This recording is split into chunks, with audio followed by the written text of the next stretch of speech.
Is the Spanish dream a lie? 3 months after getting the keys to our holiday home in southern Spain, I honestly wondered if we'd made a mistake. And it had nothing to do with the sunshine. And not because Spain isn't beautiful, it is, but because nobody tells you about the slow buying process, the hidden costs, or the little surprises that start adding up once the champagne moment wears off. Hi, I'm Angela, and welcome to Two Homes, One Life, where I talk about the early retirement, dual country living lifestyle that I'm building, split between Wales and Spain.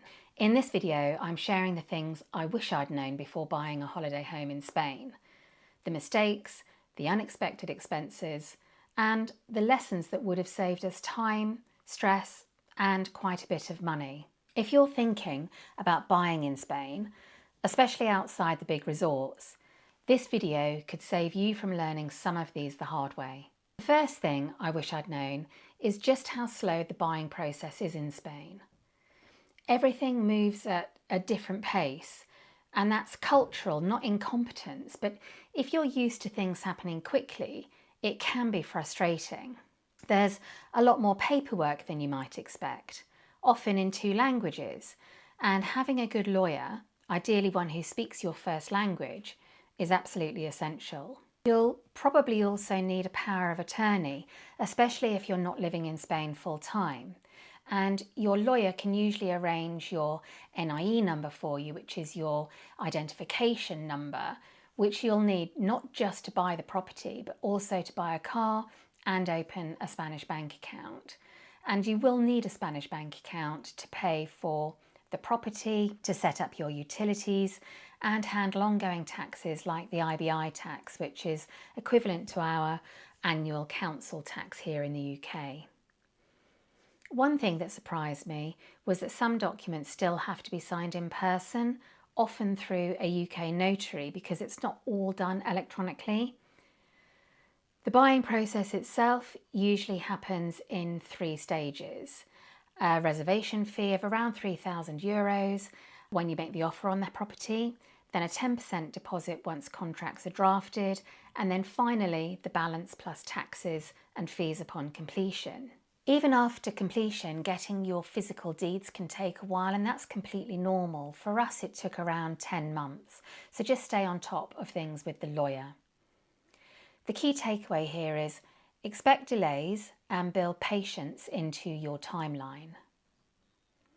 The second big thing I wish I'd known is hidden costs, and there are quite a few.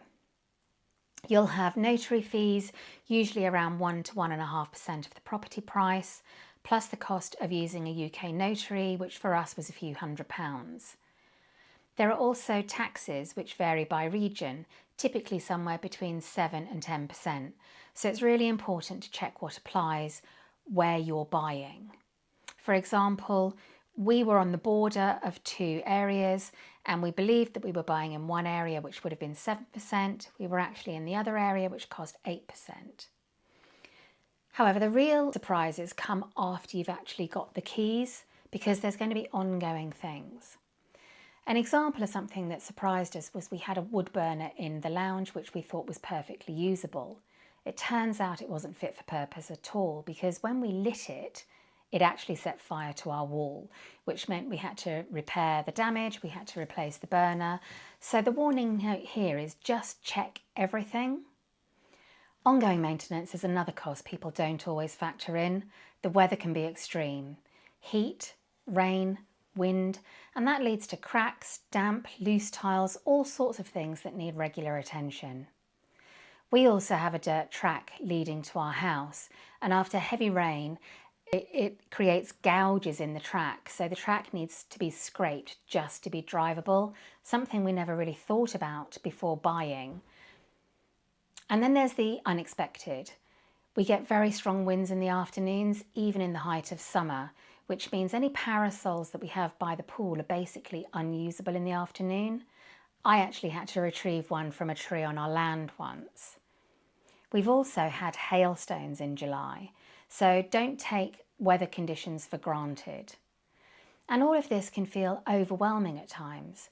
especially when you're dealing with a leaky radiator or repairs. But these are usually teething problems, and once you take time to look at the bigger picture, the benefits still far outweigh the frustrations. So once you've negotiated the buying process, you've absorbed the hidden costs, the next reality check comes when you actually start living in the house and wanting to get work done around the property or deliveries. And that means dealing with local suppliers. And this was another steep learning curve for us. In rural Spain, you'll find that very few people speak English, so Google Translate quickly becomes your best friend. Locals are generally very patient and appreciative that you're trying, but it can still be frustrating when you're trying to explain something technical and you want to be sure that you're both on the same page. My advice when dealing with suppliers is get multiple quotes and, where possible, use referred contractors. I've heard some pretty wild stories of expats being taken advantage of, especially when they're new to the area. We ourselves have not experienced that at all. In fact, the locals in our area are really warm and really welcoming and really want to help us. You'll usually need to provide your NIE number and your address, and I'll come back to the address issue in a moment. One really practical tip: WhatsApp is essential. Most suppliers communicate entirely through WhatsApp, which actually helps because both sides can copy and paste messages straight into a translation app. It's not perfect, but it does work. And all of this, the suppliers, the rules, even basic things like your address, really comes down to one big factor that I underestimated completely. Where you buy in Spain makes a huge difference, often in ways you don't realise until after you've moved in. We always holidayed in coastal areas, and those areas and resorts tend to cater more to overseas buyers, and you'll generally find more English spoken, which can make life easier, especially at the start. Rural living is very different. And while it might feel like you're in the middle of nowhere, what I can assure you is that access to shops, hospitals and airports is often much better than you'd expect. The roads are good, traffic is usually light, unless of course you're stuck behind farm vehicles or animal transport. One really important thing to understand is local town hall rules. The ayuntamientos in different regions have very different regulations about what you can and can't do with your land and property.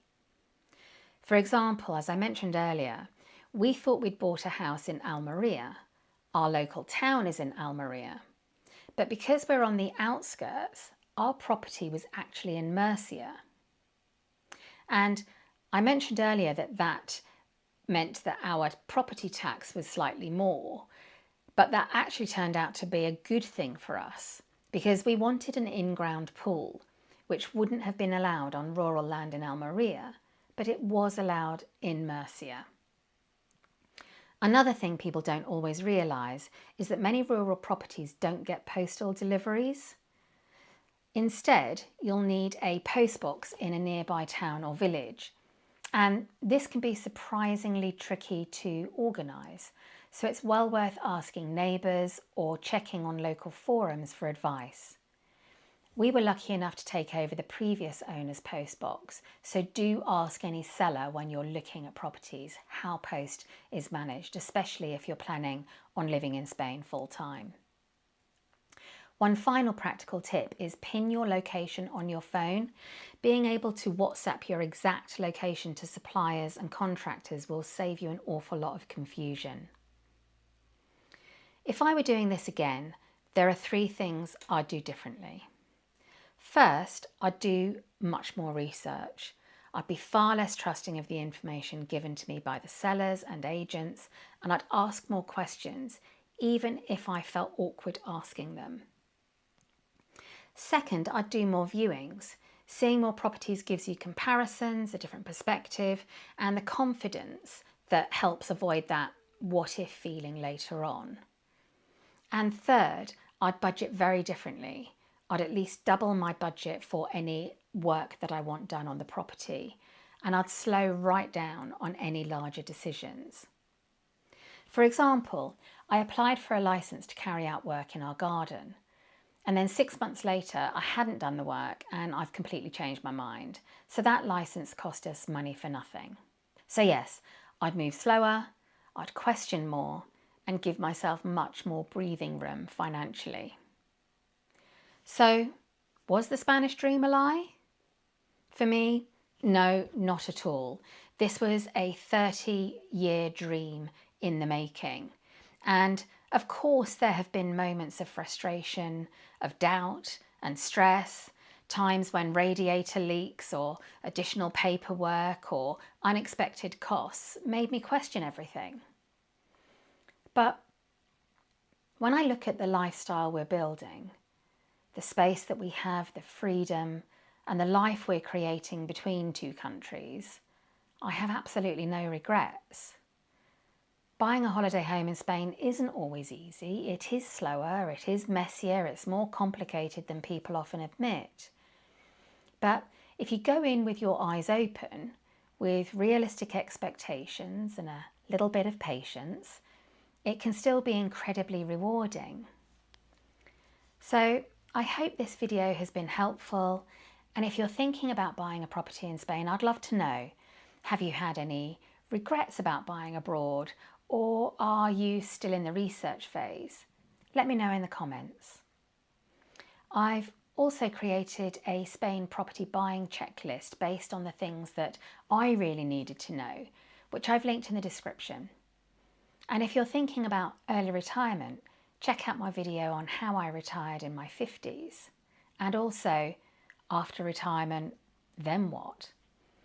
I'll be sharing more videos about our early retirement dual country lifestyle, including real cost breakdowns, renovation updates, amongst other things. So if that's something you're interested in, please like this video and subscribe. So all that's left for me to say is, thanks so much for watching, and I'll see you in the next one.